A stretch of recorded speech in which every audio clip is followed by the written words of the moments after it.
harus semangat belajar ya, jangan loyo-loyo gitu. Oke, semuanya semangat ya hari ini. Semangat nggak?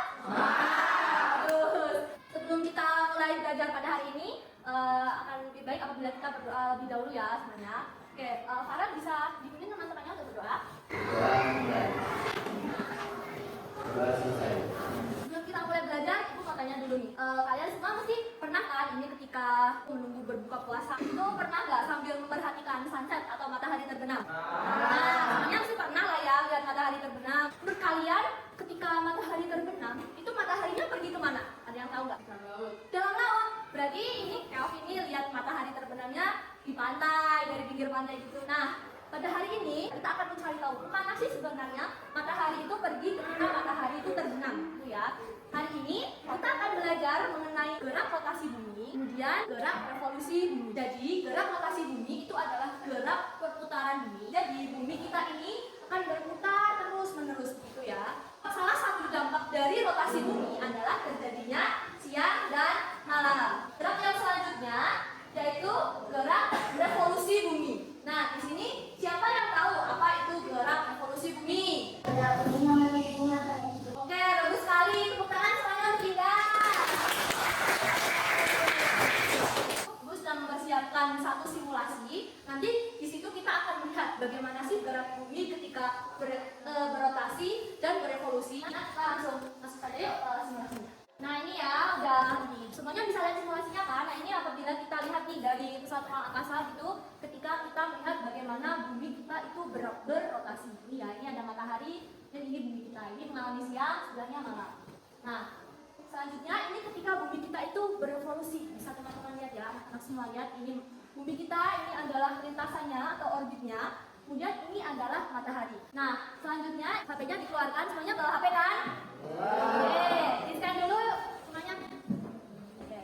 Nah, itu kan di situ terlihat ya ada ELKPD. Nah, itu kalian bisa scroll itu sampai bagian orientasi masalah yang ada gambar kalendernya. Nah, sekarang tugas kalian itu coba kalian amati deh. Apa perbedaan dari kedua kalender ini, Februari 2023 dan Februari 2024 itu perbedaannya apa? Oke? Setelah kalian mengamati perbedaannya, itu kalian bisa ketikkan jawaban kalian di situ. Oke?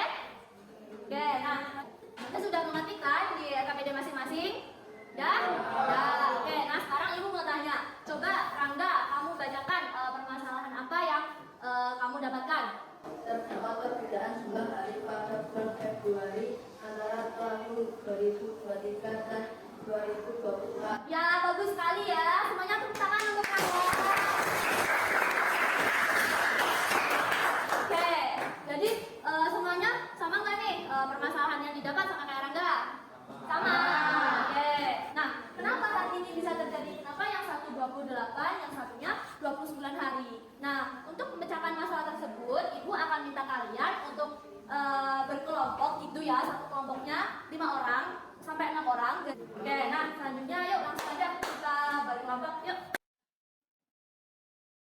Nah, untuk menyelesaikan masalah tersebut ini kita ketahui kan ya, kalau bumi itu berevolusi terhadap matahari itu selama 365,25 hari atau 365 seperempat hari. Jadi pada tahun 2021 berevolusi selama 365,14 hari. Begitu juga dengan 2022, 2023 dan 2024. Yang seperempatnya itu dikumpulkan jadi satu, jadi seperempat ditambah seperempat tambah seperempat ditambah seperempat, hasilnya berapa? 1. Ya, jadi ada tambahan 1 hari di setiap tahun yang keempat, yaitu 2024. Jadi akibatnya pada tahun 2024 itu periode bumi mengelilingi matahari itu selama 366 hari. Jadi bulan Februari yang awalnya 28 hari itu menjadi 29 hari. Fenomena dalam 1 tahun bumi mengorbit matahari selama 366 hari ini kita sebut dengan fenomena yaitu tahun kabisat. Semuanya dibaca yuk, tahun apa? Tahun kabisat. Oke. Nah ini gimana sih caranya kita untuk mengetahui suatu tahun itu merupakan tahun kabisat atau bukan? Misalnya kalian mau tahun berapa nih? Misal 2010, kita coba cek ya kalau misalnya kita menggunakan tahun 2010. Ini yang pertama, apakah tahun 2010 itu akan habis apabila apabila dibagi 400, maka tahun 2010 merupakan tahun kehabisan. Oke.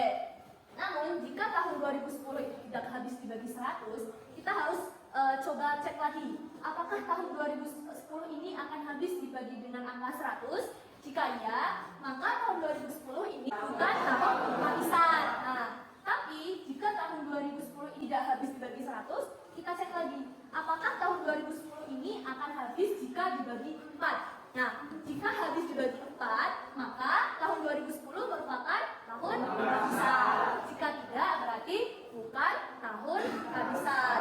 Ibu sudah menyediakan 3 tahun. Ibu ingin kalian coba deh sama teman kelompok cari tahu. Tahun 1800 ini kehabisan bukan. 2040 kehabisan bukan. 2064 kehabisan bukan. Caranya pakai cara yang tadi sudah Ibu jelaskan. Sampai 01 terus dikasih itu prokapit.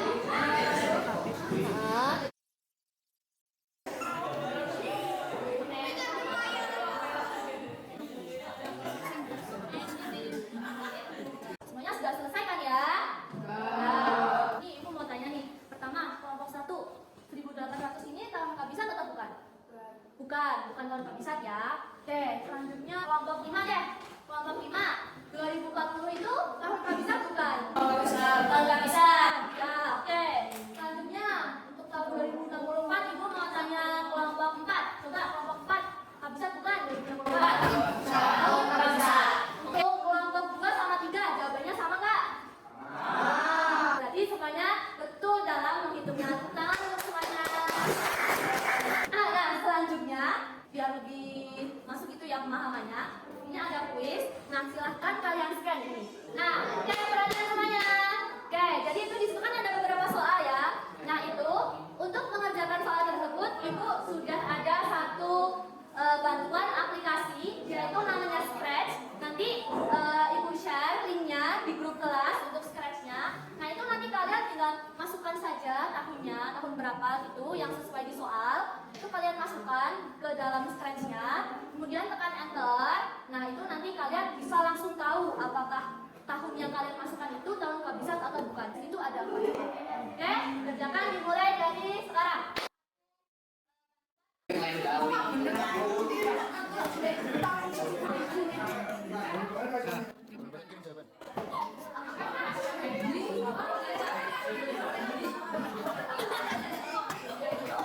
Oke, tadi semuanya sudah selesai kan ya untuk mengerjakan kuisnya. Nah, coba kamu betul berapa tadi? Betul 4, berarti betul semua ya. Terus satu lagi deh, Rara betul berapa tadi? Betul 4, bagus Rara. Nah, oke, pokoknya betul semua atau ada yang salah nih? Salah ya, kan pakai Scratch ya, jadi lebih mudah. Oke, selanjutnya kembali ke tempat duduk masing-masing dulu yuk. Nah, jadi hari ini kita sudah belajar mengenai gerak rotasi dan yang kedua gerak revolusi. Nah, coba Melvin, kesimpulan pembelajaran hari ini apa? Salah satu dampak dari rotasi bumi adalah terjadinya siang dan malam, dan salah satu dampak dari revolusi bumi adalah adanya tahun kehabisan. Ya, betul sekali ya. Jadi tadi adanya revolusi bumi itu mengakibatkan adanya salah satunya itu adanya tahun kehabisan. Kemudian karena ada rotasi bumi, salah satu dampaknya itu kita bisa mengalami siang dan mengalami malam hari. Nah, itu semua kan berarti ada yang mengatur ya, ada semua. Ini semua itu sudah diatur sedemikian rupa oleh Tuhan yang Maha Kuasa. Jadi anak-anak semua jangan lupa untuk tetap selalu bersyukur atas nikmat, atas apa yang kalian dapatkan. Mungkin cukup sekian ya untuk pembelajaran hari ini. Oke, terima kasih. Wassalamualaikum warahmatullahi wabarakatuh.